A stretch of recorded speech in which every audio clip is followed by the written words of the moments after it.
पाकिस्तान के लिए भस्मासुर बना आतंकवाद, गर्मी ने दिखाए तीखे तेवर, कब खत्म होगा रूस यूक्रेन युद्ध। नमस्कार, मैं रूपाली बरवे और आप देख रहे हैं वेब दुनिया की खास पेशकश WD नाउ, जिसमें बात करेंगे सप्ताह भर की सुर्खियों के एक अलग अंदाज में। जम्मू कश्मीर में आतंकवादियों का सरपरस्त पाकिस्तान खुद ही इसकी आग में झुलस रहा है। 11 मार्च की दोपहर बलूचिस्तान लिबरेशन आर्मी के मुट्ठीभर विद्रोहियों ने क्वेटा से पेशावर जा रही जाफर एक्सप्रेस को हाईजैक कर पूरे पाकिस्तान को हिलाकर रख दिया।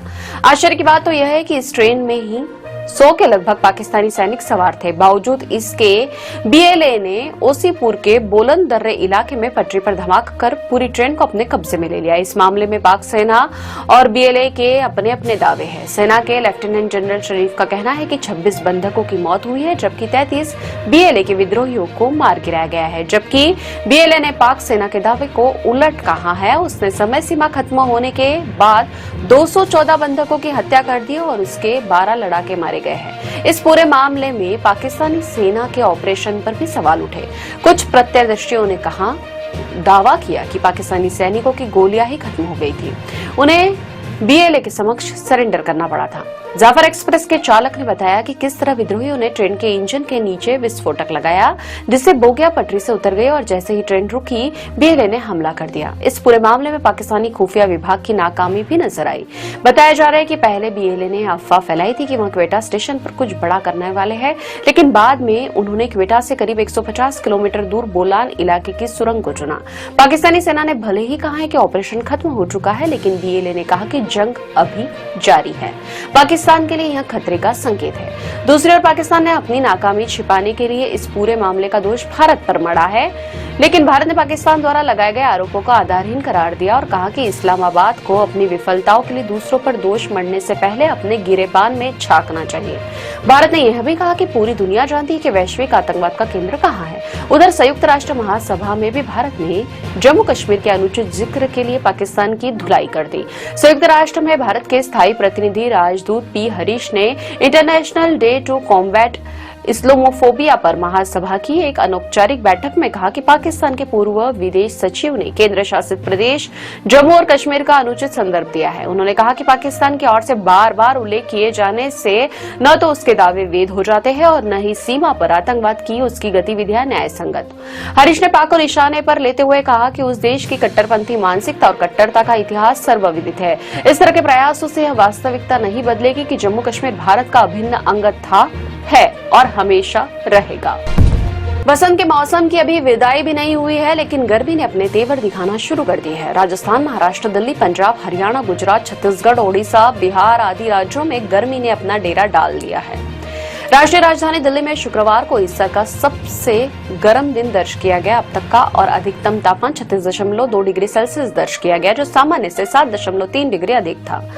राजस्थान में सूरज ने आग उगलना शुरू कर दी है। मौसम विभाग के अनुसार राज्य में सर्वाधिक अधिकतम तापमान चित्तौड़गढ़ में 39.7 डिग्री सेल्सियस दर्ज किया गया, जो सामान्य से 6.6 डिग्री सेल्सियस ज्यादा रहा। कोटा में अधिकतम तापमान 39.1 डिग्री, बाड़मेर में 39 डिग्री, भिलवाड़ा धौलपुर में 38 डिग्री, डूंगरपुर में 37.9 डिग्री, दौसा में 37.7 डिग्री और अन्य प्रमुख शहरों में 37.2 डिग्री सेल्सियस से लेकर 33.2 डिग्री सेल्सियस के बीच दर्ज किया गया। हालांकि राज्य के पूर्वी हिस्से में कहीं कहीं छिटपुट बारिश भी हुई। शुक्रवार को ओडिशा के झारसुगुड़ा में सबसे ज्यादा 41.8 डिग्री तापमान दर्ज किया गया। महाराष्ट्र के चंद्रपुर में 41.4 डिग्री, जबकि नागपुर, वर्धा, सोलापुर, मालेगांव, अकोला, अमरावती आदि शहरों में भी तापमान 40 डिग्री से ऊपर दर्ज किया गया। गुजरात के कांटाला में 40.7 डिग्री, तेलंगाना के आदिलाबाद में 40.8 डिग्री, कुरनूल में 41.2 डिग्री, छत्तीसगढ़ के राजनंदनगांव में 40.5 डिग्री तापमान दर्ज किया गया। ओडिशा और महाराष्ट्र के विदर्भ में आगामी दिनों में लू की चेतावनी जारी की गई है। आने वाले समय में गर्मी के तेवर और भी तीखे होने की संभावना व्यक्त की जा रही है। दूसरी ओर जम्मू कश्मीर, हिमाचल प्रदेश और उत्तराखंड में एक बार फिर बारिश व बर्फबारी होने से मौसम सुहाना हो गया। जम्मू कश्मीर में श्रीनगर के अलावा घाटी के बारामूला में बारिश और बर्फबारी हुई। वहीं हिमाचल की राजधानी शिमला समेत राज्य के पहाड़ी इलाकों में बारिश के चलते फिर ठंडक बढ़ गई। हिमाचल के चंबा, कांगड़ा, कुल्लू, मंडी और शिमला जिलों के अलग अलग इलाकों में बारिश और हिमपात की संभावना है। रूस यूक्रेन युद्ध के खत्म होने का सभी को बेसब्री से इंतजार है और इसके लिए दुनिया के प्रमुख देश अपने अपने स्तर पर प्रयास भी कर रहे हैं। हालांकि सत्ता में आने पर रूस यूक्रेन युद्ध 24 घंटे में बंद करवाने का दावा करने वाले अमेरिकी राष्ट्रपति डोनाल्ड ट्रंप के तेवर भी अब ढीले पड़ने लगे हैं। एक साक्षात्कार में ट्रंप से सवाल किया गया था कि उनके प्रशासन को सत्ता संभाले 54 दिन हो चुके हैं, लेकिन युद्ध का समाधान अभी तक नहीं हो पाया है।